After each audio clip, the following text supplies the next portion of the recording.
महाल के ठोकाई में बैठल बा पंचायत काल्हे महाल के ठोकाई में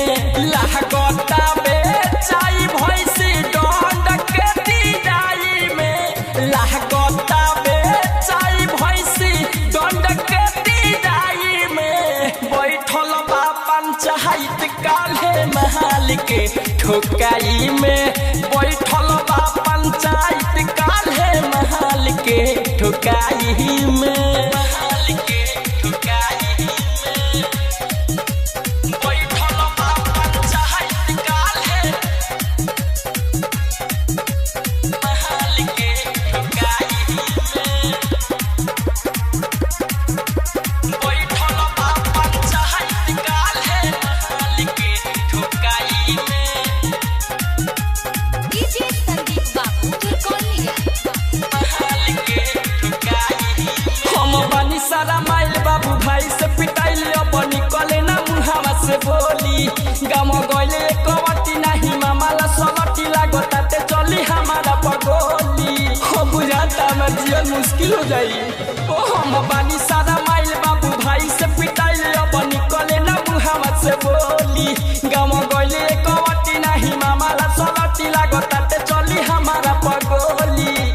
जतियो गइली जतियो गइल महाजा के माराई में जतियो गइली जतियो गइल महाजा के माराई में बैठल बा पंचायत काल्हे महाल के ठोकाई में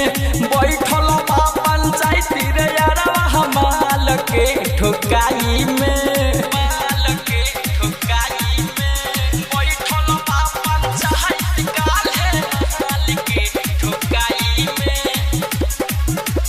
डीजे संदीप बाबू माल के ठोकाई में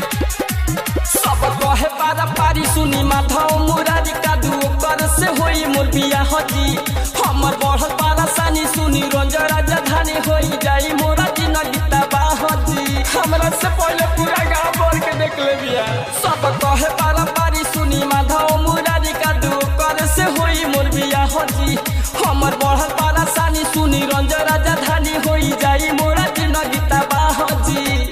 विमल सूरज सागर गीतिया लिखता सफाई में भोला हपू सहपेंदर गीतिया लिखता सफाई में बैठल बा पंचायत काल्हे महाल के ठोकाई में बैठल बा पंचायत काल्हे महाल के ठोकाई में हम गइनी चराबाही में तो भेंट भइल घसबाही में हम गइनी चराबाही में तो भेंट भइल घसबाही में बैठल बा पंचायत काल्हे महाल के ठोकाई में बैठल बा पंचायत काल्हे महाल के ठोकाई में लागता बेचाई भैंसी दंड के दिदाई में लागता बेचाई भैंसी दंड के दिदाई में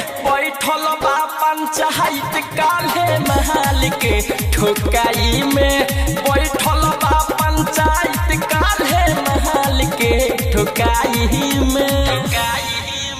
मुरारी रिकॉर्डिंग स्टूडियो मोतिहारी।